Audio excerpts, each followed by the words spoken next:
You're listening to DJ Mekha. Có chuyện do dùng gì trong tu sư, có gió tu tư lo dùng gì ta, chỉ năng cho tu có xa nó tu, có yên chỉ sai tu lao tu ru. Có chuyện do xia đã cao tu sư, có gió tu tư lo đi nhàng cao, chỉ nên cho tu xa nó có tao, tu ta chỉ su sư nó có ta, có mà thiếu gạo chia đâu. You're listening to DJ Mekha. Luôn đủ yên dài có lo cửa xa,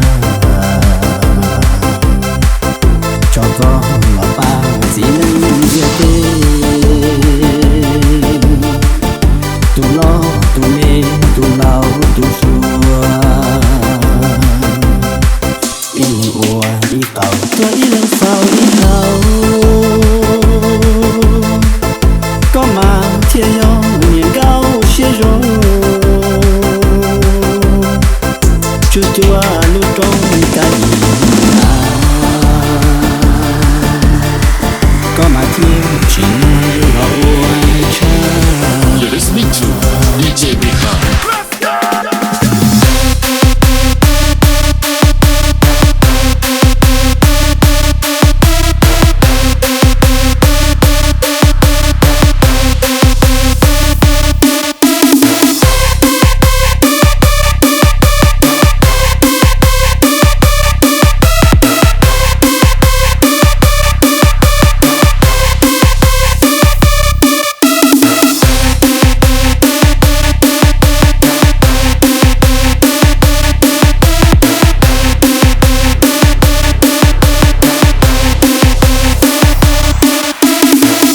Có mà thiếu gạo chia đâu.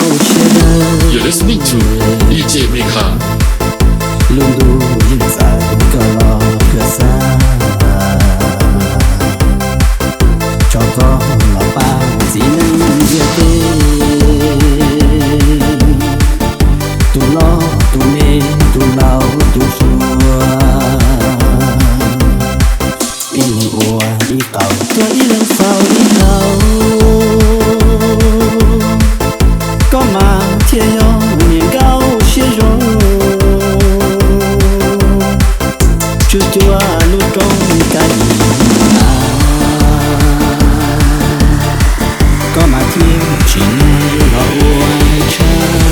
You're listening to DJ Mekha.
You're listening to DJ Mekha.